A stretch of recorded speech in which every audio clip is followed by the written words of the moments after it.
Those crossing from Colombia into Panama are forced to traverse dangerous jungle in an area known as the Darien Gap.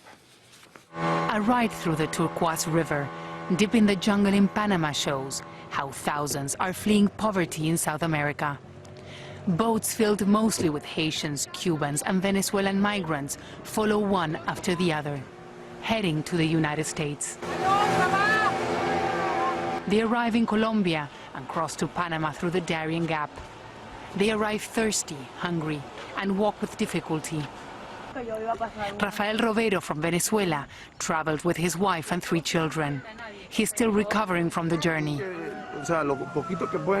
Whatever I can say is small compared to what we saw. In one there was a dead child, and in another tent too. People drowning in the river and left hanging on trees. I counted at least 8, but I'm sure there were more. This is the worst I've ever lived.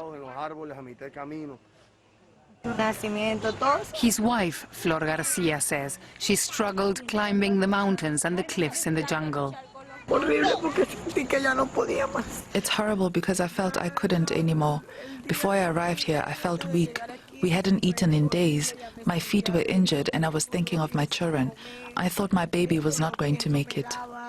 Flor says they were assaulted. A woman from her group was raped and she had to cover herself in mud to protect herself. NGOs say rape has become the norm. Most of the people we have spoken to that arrive to this camp are desperate. Most of them have lost all their belongings. They have no clothes for their children. This group is from Venezuela. They say the only thing left are their expired passports. They all arrive at the indigenous village of Bajo Chiquito, where there is not enough food and water to help them recover from the trip. Viduas has just arrived. She's from Haiti.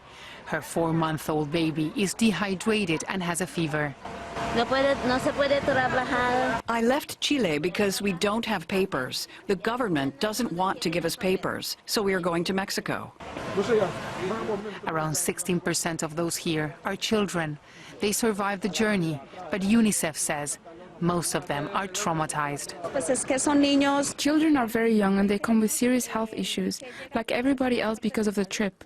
You see diarrhea, vomits, but also they're affected psychologically because they go through traumatic experiences. In some cases they get lost from their parents, so it's very difficult.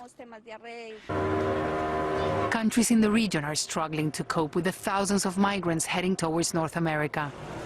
They're trying to, but they need to work for now. In spite of the risks, might continue the hard journey, but most of them say it has left wounds that will mark them for life.